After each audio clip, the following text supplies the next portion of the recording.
Welcome, welcome. Well, today we're going to play with Ruffles. Ruffles everywhere. I love it. It's just so cute. We're going to talk about how to do it and just have all kinds of fun. All right, so first I want to show you some styles out there right now these are all current, and they are with ruffles. So we'll look at the first one, and we'll see, this one's pretty pricey, but the reason I wanted you to look, they're all expensive. The reason I wanted you to look at it is because you really could slip a ruffle right under the Classic Blast. The way the Classic Blast number 600 is made, it's made with that front facing, wraps around, and you could just stick a ruffle right in there and top stitch it. So it'd be really easy to do this first one. The second one, asymmetric, just wanted to show you different ideas. The third one, you can see they get pretty expensive. The next one, you can see that you can widen the width of the ruffle. So you can actually make it into a sleeve. So, and I know you can search for ruffles and you can look for all these ideas. The next one we see, it's just cute, Veronica Beard. There's just so many great ideas out there. So ruffles are really popular. Femininity is really being stressed in our clothing, and a little ruffle goes a long way. So I thought it would be fun. Okay, so let's talk about what I did. So we have a new pattern out. It's pattern number 100, and it is 5 different sleeves. And I really think that all of this idea, this concept, my mother, when I was sewing, when I was young and we sewed together, she could never make a pattern just like the pattern. She just couldn't do it. She was always taking this from here and this from here and mixing them. And she really loved creating something different every time. And I mean, when I was little, I remember it really frustrating me. And you say, I'm never going to do that. And of course, I do exactly that. I've turned into my mother. So $195 is our base. It's our sweater set. And it's just a great t-shirt knit, fits well, got a French dart, yada, yada. And so that's really where I thought about giving you all these sleeve options so you could really make this garment your own and really personalize the way you want to do it. And ruffles is what we're going to focus on right now. Okay, so what I did in the one I have on is I used the ruffle pattern for the sleeve, and it goes from the back to the front. But you know what? The sleeves are reversible in a knit garment. You could make the sleeve go from the front to the back if you wanted. It's just your call. You get to do whatever you want. But what I did is I used the ruffle, instead of cutting 2 ruffles, one for each sleeve, I cut 4. And so I used one for the neckline, and I'm going to show you, kind of to walk you through how I did that. So the first thing you're going to do is just cut another set of ruffles. It doesn't take you any more yardage. The long sleeve and the cuff and everything took me 2 yards. You want to use a fabric where both sides are usable, because you can see as the ruffle goes down, you're going to see both sides. Now, the one I used is this blues. I love this fabric. It's like almost 100% cotton. It's 99% cotton. But you can see that there's both sides are usable. You can definitely look at it and see that one side is the right side. But again, I figured with a ruffle, it wouldn't really matter. No one's going to look that close as long as it wasn't like a white backside. And I guess even if it's white, it's your garment and you can do whatever you want.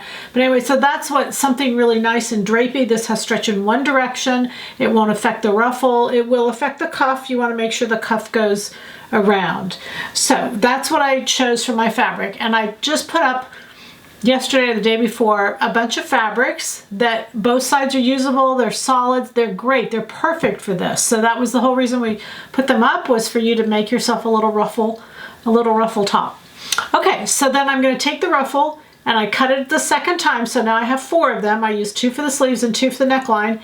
And I just pin it along the neckline. I took $195 and I took my French curve and I made it a V-neck. But if you have a garment or something, you could make it a U-shaped neck. You could do anything you want. I use the templates.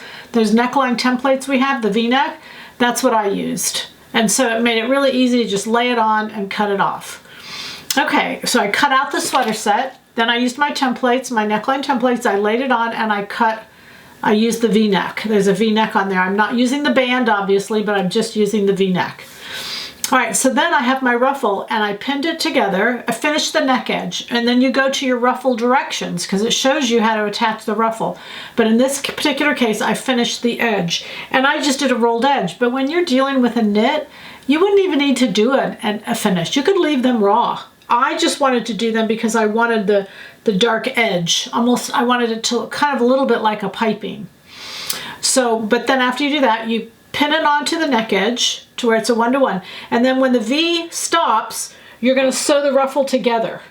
So this portion you're going to sew together. And again, it's to where it's only to where the V is.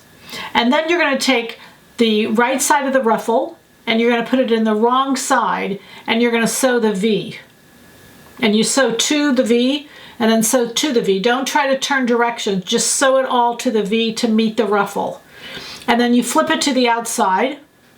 The ruffle's on the inside. You're going to flip it to the outside and then you can see you have the right side now. The wrong side of the ruffle is now against the right side of the shirt. Earlier you sewed the right side of the ruffle against the wrong side and then you flip it out. Okay? Then I did an understitch. And you'll see here in a picture, I did an understitch just so it would hold, you know, that ruffle, that V-neck kind of firm. And so let's look at this next picture because what you want to do, anytime you are finishing a front neck edge separate from a back neck edge, which is what I'm doing here, I'm putting the ruffle on, but the back neck doesn't have a ruffle, so I'm finishing them at different times. Then you want to cut the shoulder seam, and you can see this picture here, 3/8 of an inch wider or 3/4 of an inch, or no, I mean 3/8 or 1/2 inch. You can do either one, I'll show you why. Wider. So when I cut it out, the back shoulder seam on the inside, I cut wider so that once the front was finished, I would have a little bit left to turn. And so when I sew the shoulder seam, and what you want to do is catch the ruffle in the shoulder seam. And the reason you want to do that is it helps it ruffle. If you don't catch it in the shoulder seam, it kind of can flop in the front. It doesn't look as nice, but catching it in the shoulder seam will help it hold up its ruffle. All right, so then you can see in this next picture now, I took the back neck and I turned it under once and then top stitched. And you can see I didn't show the top stitching, but I'm just showing the pinning.